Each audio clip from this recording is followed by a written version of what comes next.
saudara-saudari yang dikasihi oleh Yesus dimanapun kita berada. Salam jumpa kembali dalam renungan firman Allah hari ini. Namun sebelum kita mendengar firman Tuhan, mari kita persiapkan hati dan pikiran kita, memohon bimbingan Roh Kudus. Kita berdoa. Tuhan Allah Bapa kami, pencipta langit dan bumi, Allah yang mengasihi kami dan yang setia memelihara serta menyertai kami dalam kehidupan kami sehari-hari. Dan oleh karena kasih-Mu, kami masih bisa mendengarkan firman-Mu dan bersekutu dengan Engkau pada hari ini.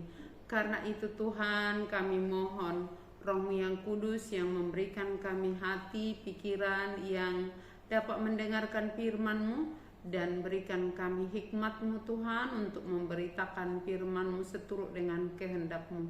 Dalam nama Yesus kami berdoa. Amin. Firman Allah yang menjadi renungan buat kita hari ini, Sabtu 24 Januari 2026, diambil dari surat Paulus kepada jemaat di Galatia pasal 2 ayat 16. Demikian firman Tuhan. Kamu tahu bahwa tidak seorang pun yang dibenarkan oleh karena melakukan hukum Taurat, tetapi hanya oleh karena iman dalam Kristus Yesus. Sebab itu kami pun telah percaya kepada Kristus Yesus, supaya kami dibenarkan oleh karena iman dalam Kristus dan bukan oleh karena melakukan hukum Taurat. Sebab tidak ada seorang pun yang dibenarkan oleh karena melakukan hukum Taurat. Demikian firman Tuhan. Dalam bahasa Batak dikatakan, Alayodo hubotohami sian haporseaon di Yesus Kristus sabindo dapot hapitoron jolma dada sian ulaon patik dibaheni nang hami gabe porsea di Kristus Yesusi asa dipitori hami sian haporseaon di Kristusi dada sian ulaon patik aidang dapotan hapitoron nasana mardaging anggo sian ulaon patik. Demikian firman Tuhan. Saudara-saudari yang dikasihi oleh Yesus, dalam praktek hidup kita sehari-hari, kita sadari atau tidak, sering kita merasa bahwa apa yang ada pada kita adalah hasil jerih payah kita semata. Benar, memang untuk meraih sesuatu kita harus berusaha. Namun usaha tanpa restu, tanpa berkat dari Tuhan akan menjadi sia-sia. Hal yang sama juga sering kita merasa kalau kita sudah mengetahui ayat-ayat Alkitab, kita sudah menghafal, kita rajin ke gereja, kita merasa lebih benar dari orang lain, sehingga sering kita menganggap orang lain itu seperti orang yang lebih rendah atau berdosa dibanding kita. Benar, memang tanda kita orang Kristen harus tahu firman Allah dan harus rajin ke gereja, rajin beribadah. Namun pengetahuan akan firman Allah, menghafal ayat-ayat Alkitab dan rajin ke gereja beribadah, tetapi tidak disertai dengan iman yang berbuat sesuai dengan firman Allah, itu pun adalah sia-sia. Bahkan dikatakan iman tanpa perbuatan adalah mati. Karena iman bukanlah suatu perbuatan atau sekedar pengetahuan, tetapi iman itu adalah penerimaan akan anugerah Allah dalam Yesus Kristus. Jika kita beriman, kita percaya kepada Yesus, maka kita akan menerima anugerah Allah yang menyelamatkan itu. Kita menerima kasih karunia, pengampunan, keselamatan oleh karena kasih Allah yang begitu besar. sehingga dia mengaruniakan anaknya yang tunggal Yesus Kristus, dan setiap orang yang percaya tidak binasa melainkan beroleh hidup yang kekal. Jadi iman yang menyelamatkan oleh karena kasih karunia.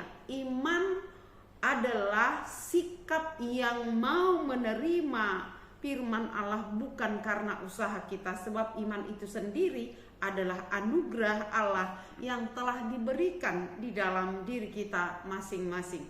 Jadi keselamatan, kebenaran kita menjadi orang benar atau tidak berdosa bukan karena usaha kita, atau bukan karena anak siapa kita, keturunan suku apa kita, dan bukan juga karena kita sudah melakukan hukum Taurat, tetapi dikatakan karena kasih karunia. Saudara-saudaraku, firman ini disampaikan oleh Rasul Paulus kepada jemaat di Galatia karena sebagian besar orang Kristen yang berlatar belakang Yahudi menyampaikan pola pikir mereka bahwa mereka adalah orang benar karena mereka keturunan Abraham, orang Yahudi. Mereka merasa tidak berdosa oleh karena mereka adalah keturunan Abraham atau dalam tanda petik orang bersunat. Maka jika mereka yang mau menerima keselamatan, pengampunan itu mau diselamatkan, menurut orang Kristen yang berlatar belakang Yahudi, orang-orang Kristen yang bukan Yahudi itu harus menjadi Yahudi dulu, menyunatkan dirinya menjadi sama seperti mereka, baru bisa menerima keselamatan itu. Disitulah firman Allah dinyatakan. Benar, memang Paulus mengakui keistimewaan orang Yahudi atau orang Israel karena mereka adalah bangsa pilihan Allah.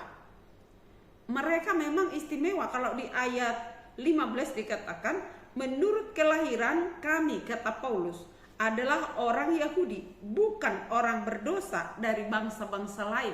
Artinya memang mereka ada keistimewaannya. Tetapi kalau kita dengar juga firman Allah selanjutnya dikatakan, tapi apalah artinya mengaku sebagai keturunan Abraham, sebagai orang yang tidak berdosa jika dalam praktek hidup sehari-hari tidak berbuat sebagai umat Allah yang menuruti aturan dan perintah Allah.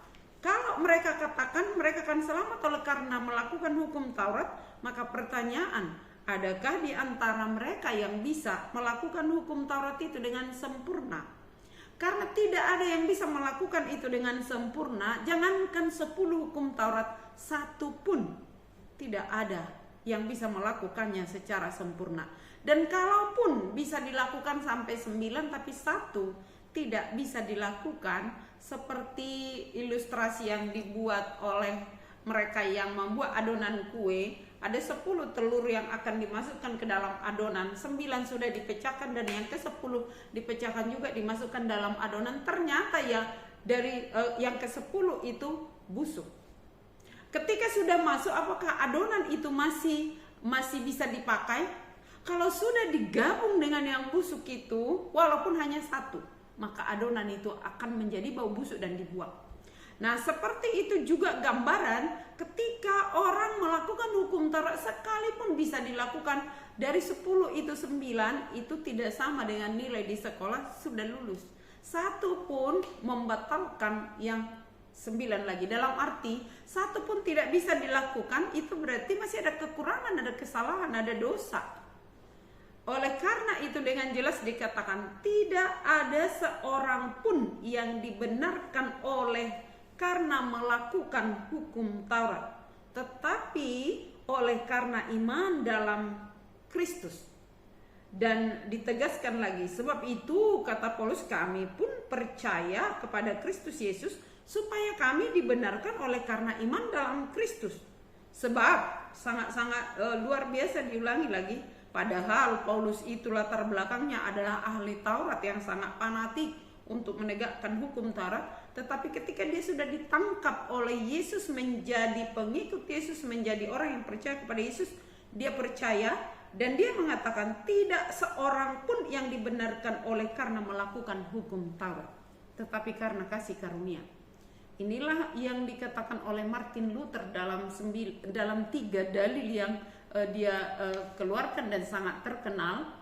sola gratia oleh karena anugerah, sola fide oleh karena iman, dan sola scriptura karena firman Allah, Alkitab. Karena itu saudara-saudaraku, mari kita terima anugerah Allah yang menyelamatkan itu dalam iman. Tangan untuk menerima anugerah itu adalah iman. Tetapi orang yang beriman dia harus mau melakukan yang sesuai dengan hukum Allah. Tetapi hukum Allah itu, hukum Taurat itu dilakukan bukan supaya selamat, tetapi adalah bukti bahwa dia orang beriman. Sebagai ucapan syukur atas anugerah Allah, dengan rendah hati kita harus mendengar firman Allah dan melakukannya. Kita harus tahu, tetapi tetap kita harus ingat dan kita yakin usaha kita tidak akan pernah menyelamatkan kita. Memang dikatakan kerjakanlah keselamatanmu, keselamatan yang telah diberikan oleh karena karunia, tetapi karunia itu tidak murahan, dihargai, dipertanggungjawabkan, dan dilakukan. Hukum Taurat tidak berfungsi untuk menyelamatkan, tetapi berfungsi untuk menuntun. Si parorot kalau dalam bahasa Batak di Galatia 3 ayat 24 dikatakan bahwa fungsi hukum Taurat adalah penuntun bagi kita sampai Kristus datang supaya kita dibenarkan karena iman. Karena itu saudara-saudaraku, sebagai orang beriman, mari kita lakukan firman Tuhan sebagai tanda kita sudah menjadi umat Allah, dan sebagai tanda kita sudah menerima pengampunan, mari kita juga mengampuni sesama, dan sebagai tanda kita sudah dibenarkan, mari kita hidup benar di dalam kebenaran, yaitu Kristus Yesus. Tuhan memberkati kita, amin. Kita berdoa. Terima kasih Tuhan atas kasih dan penyertaan-Mu. Kau Allah yang mengasihi kami dan yang sudah menyatakan dan memberikan karunia-Mu untuk menyelamatkan kami di dalam Kristus. Ajar kami untuk terus percaya bahwa Tuhan yang Maha Kasih, Tuhan yang Maha Murah, oleh karena kemurahan-Mu kami selamat. Dan hari ini kami berdoa buat setiap jemaat-Mu yang mendengarkan firman ini. Yakinkan semuanya di dalam kasih-Mu Tuhan, agar semua boleh dengan rendah hati mengakui bahwa Tuhanlah yang menyelamatkan oleh karena kasih-Mu. Dan semuanya boleh menerima di dalam iman dan berbuat sebagai orang beriman yang taat beribadah, yang mau mendengarkan firman-Mu sebagai ucapan syukurnya atas kasih Tuhan. Dan jika ada di antara umat-Mu yang mendengar firman ini dalam keadaan lemah tubuh, Tuhan yang menguatkan, yang sakit Tuhan yang memulihkan, dan yang berduka Tuhan yang menghibur. Dan bagi mereka yang bersuka cita mensyukuri berkat Tuhan, ulang tahun pernikahan atau kelahiran, biarlah tangan Tuhan Kau tumpangkan atas mereka, agar mereka juga mendapatkan umur panjang, sukacita dan kebahagiaan. Berkati setiap pelayanan di tengah-tengah gereja-Mu, di tengah masyarakat. Tuhan berkati bangsa dan negara kami, agar semuanya boleh hidup seturut dengan kehendak-Mu di bawah kuasa-Mu. Semuanya tidak ada yang tidak dikuasai oleh kasih-Mu. Karena itu apapun agamanya, apapun sukunya, biarlah kasih Tuhan, karunia Tuhan selalu ada di tengah-tengah bangsa, negara, gereja, dan keluarga kami masing-masing. Terima kasih Yesus, hanya dalam nama-Mu kami berdoa dan memohon. Dengar dan sempurnakan doa kami di saat kami sama-sama berdoa dalam doa Bapa kami. Bapa kami yang di surga, dikuduskanlah nama-Mu. Datanglah kerajaan-Mu, jadilah kehendak-Mu di bumi seperti di surga. Berikanlah kami pada hari ini makanan kami yang secukupnya, dan ampunilah kami akan kesalahan kami, seperti kami juga telah mengampuni orang yang bersalah kepada kami. Dan janganlah membawa kami ke dalam pencobaan, tetapi lepaskanlah kami daripada yang jahat. Karena Engkau punya kerajaan dan kekuasaan dan kemuliaan sampai selama-lamanya. Amin. Kasih karunia dari Tuhan Yesus Kristus dan kasih setia dari Allah Bapa serta persekutuan Roh Kudus menyertai kamu sekalian. Amin. Shalom.